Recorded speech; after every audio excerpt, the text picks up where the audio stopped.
This morning, I am speaking with my brother, Geoff Marshall, and his wife, Laurie Radovsky. They are Jewish and have just celebrated two Seders, the first night Seder and the second night Seder. And we're going to have a conversation about Passover and Easter in the time of a global pandemic. So thank you both for chatting with me this morning. You're welcome. And my theme, what I want people to take away is the realization that although we celebrate Passover and Easter now as joyful turning points for the community, in that time it was traumatic. People were traumatized. Their lives were being turned completely upside down from what they knew. And I'm particularly interested in making sure that I get the Jewish story about Passover right, because they don't, escape from Egypt and then life is groovy. They escaped from Egypt and life is And if you read the Torah text, they escape maybe not entirely capture what happened. They were actually driven out. I mean, and I think you might say God knew what he was doing. She was doing was like make the conditions in Egypt so horrible that the Pharaoh would not only like stop preventing them from going as they would say, we're asking you to do. Yeah. Pharaoh turned around all 180 degrees, like get the hell out. And a lot of the Israelites were not entirely enthusiastic about this departure. And in fact, all through the Exodus, the stories in the desert, they were complaining a lot. They were not happy with their situation. We missed the flesh pots of Egypt. We had leeks. So one of the things it's actually a brilliant observation, and it makes me think of something that somebody said last night, which is every story has a happy ending. And if it's not happy, it's not the ending. And you're absolutely right that, when Jesus was crucified, everybody's like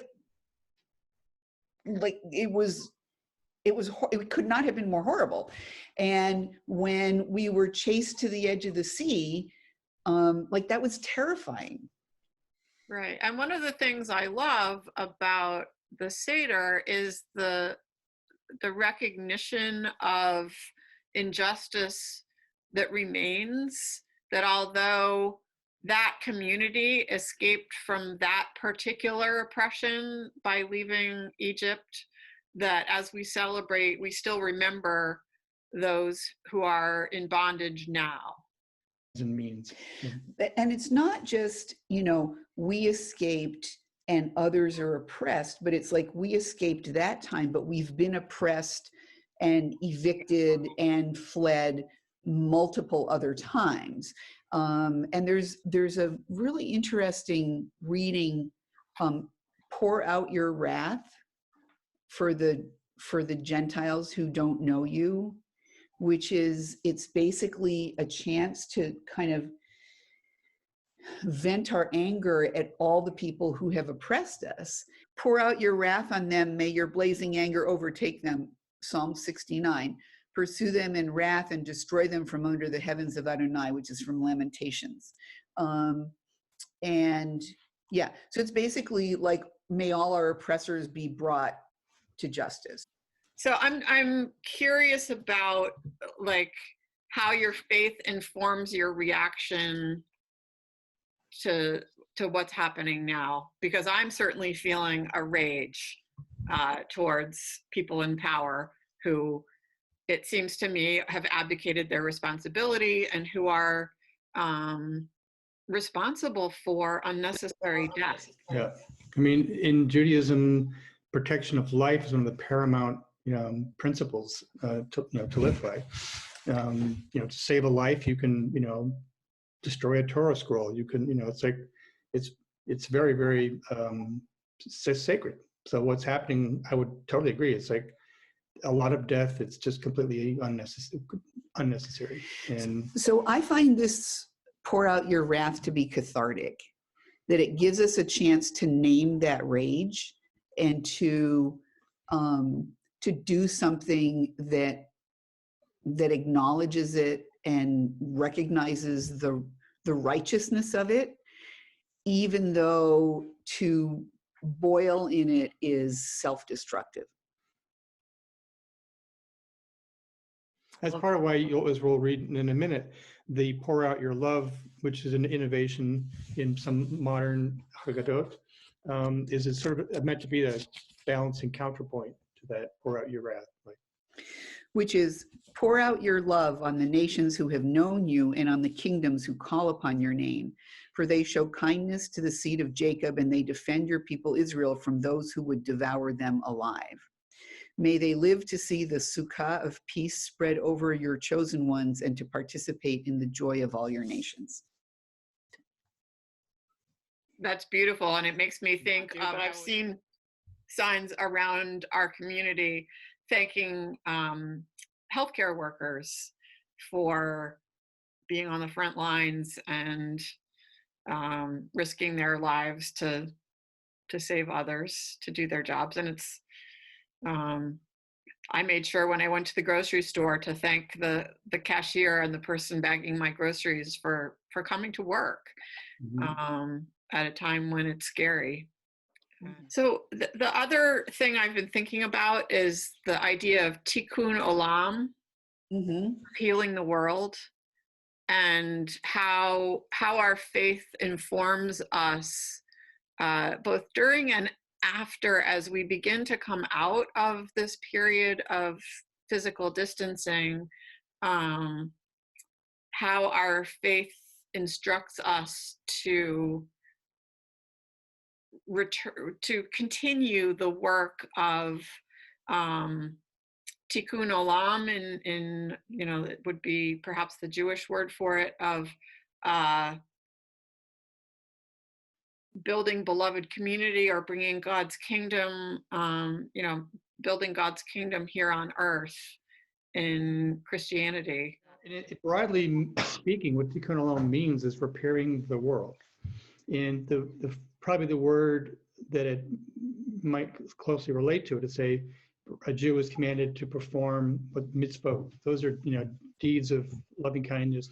And also tikkun olam is an interesting thing. Part of where it stems from is this concept in the Talmud that God sort of in a way needs humans as partners in completing the creation that was incomplete. The world is not perfect. We don't live in some messianic time. And it's not going to be something that's going to be just handed down from heaven. We are partners. We have to play an active role in that process. So you could say that staying at home and self-isolating right now it's a piece of tikkun olam. It's an act of tikkun olam. It's an act of tikkun olam. It's a mitzvah to people who would perhaps.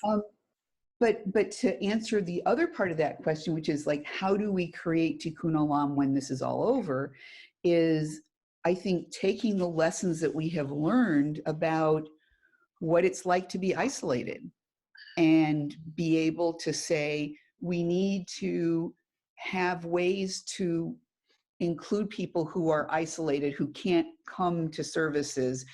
Maybe we should have live streaming all the time, not just when all of us healthy, normal people are locked down. Maybe we should realize that grocery workers are essential to our staying alive, and maybe they should be paid a living wage and get benefits. Amen. And in a very concrete way also, I think trying to make whole people who have taken serious financial hits for the fact that they've lost their jobs, at least for now. And, they're just people who are going paycheck to paycheck are just I mean, they must be suffering enormously. Yeah. So, I mean, there's certainly a certain amount that we can do now of like donating to food banks and, helping individuals that we know who are struggling. But yeah, then the bigger picture is, what do we do next? So I have this is part of the church communion set that was given to the church by Ellen Tucker, who was Ralph Waldo Emerson's first wife. Oh. And we had a Maundy Thursday service where where I used this as people, because they were at home and we were on Zoom, people brought their own bread and beverage, and we shared communion and read the scripture passages that describe the Last Supper. And it's a service I love, and it feels especially important this year as Christians are having the same struggle of this holiday that's usually celebrated by coming together in joyful community, where that's not possible.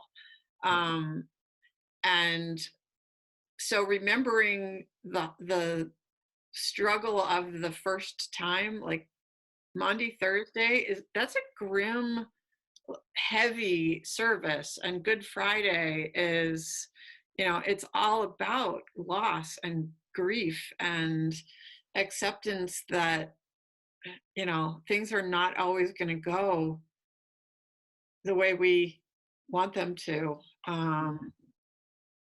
And that, on that first Easter, they weren't celebrating flowers and spring. They were struggling with, how do we carry on after the loss of this charismatic leader who was a channel for them to connecting with the holy in a new way, in a way that was challenging, the structures of power. I think if I had lived in those days, I would have followed Jesus, because he was totally about, fighting against the corruption of the, the money lenders and the priests and the ruling class. Yeah, he was a Jewish, he was an Israelite rebel. I mean, yeah. I mean, you're right. Like, even when they found that the tomb was empty, it's like, they didn't know what was going to happen next. I mean, they were probably totally in shock. Yeah. And however you understand what happened next, whether they literally saw Jesus walking alive among them, or if in some way it's a metaphorical that he's still present among them, and that the teaching it lives on till today, that challenge to power and to build a beloved community where the least of these are cared for. It feels like tikkun olam. It feels like, that valuing of saving a life that. But I also want to get back to something, that sense of loss that we all have of not being able to get together on Easter or on Passover. So our Muslim friends are about to start Ramadan in a couple weeks. And there for a month, it's all about community and all about communal prayers and all about feasting together for a month. And so I'm really worried about them and feel bad for them. Yeah. I think about the resilience of the communities then and now, and the different ways that, it's one of the strengths of humanity is the adaptability to huge change, and I'm mindful now that the losses are happening right now, and they will impact all of us. I'm mindful that they are particularly impacting communities of color in the United States because of the pre-existing inequality in our economic system and our healthcare system, and the rate at which people of color are dying. It feels like a clarion call to deeper justice work, and what's our mass incarceration programs that have so many people who are now sitting ducks for this virus, even though their offenses are minor. So as I give this, offer this Easter sharing to my community, we're holding all of that. We're holding the complicated reality that joy, and I think about the quote of joy and sorrow are woven fine.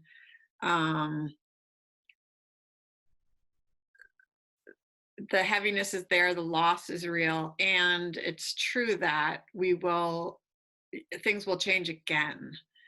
And what we have a choice about, perhaps, is whether we whether we attempt to return to the way things were, or if we've learned, as you said, earlier in our conversation, Laurie, what lessons will we take from this? Because it feels like a pregnant moment where we could come out of it. I think about how the skies have cleared in China and India. People in India seeing the Himalayas from, is it from Delhi?